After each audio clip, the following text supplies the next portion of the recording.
শুভ বিকেল বন্ধুরা। এই যে আমার জবা সুন্দরী, কী অপূর্ব লাগে, দারুণ লাগে, আমার খুব ভালো লাগে। আমি সাদা জবা এত পছন্দ করি। দেখুন সব হয়েছে আর পড়েছে একটা করে। গাছটা এই সদ্য 1 সপ্তাহ হয়েছে আমি নিয়ে এসছে, কোনো সারটা আর কিছুই দিয়ে দিই।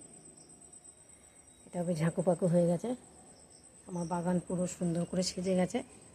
আম গাছে বেশ ভালোই বড় বড়। এবারে এইগুলোকে কেটে দিতে, মাধবীলতাকে কেটে দিতে হবে, কারণ মাধবীলতা প্রচণ্ড পরিমাণ না সারা বাড়িতে ছড়িয়ে দিয়েছে। মাধবীলতা এমনি খুব জঙ্গল গাছ তো, প্রচণ্ড পরিমাণ ছড়িয়ে গেছে। বাডু বসে আছে, বাডুর মন খারাপ। পুটু আজকে এখন আসেনি, বৃষ্টি, ও আসেনি। বাচ্চা মানুষ কোথায় আটকে আছে। বাডু পুটুকে একটু না দেখলে এত আপসেট হয়ে যায় না, কি বলবো, মানে আমার নিজেরও খারাপ লাগে মাঝে মাঝে।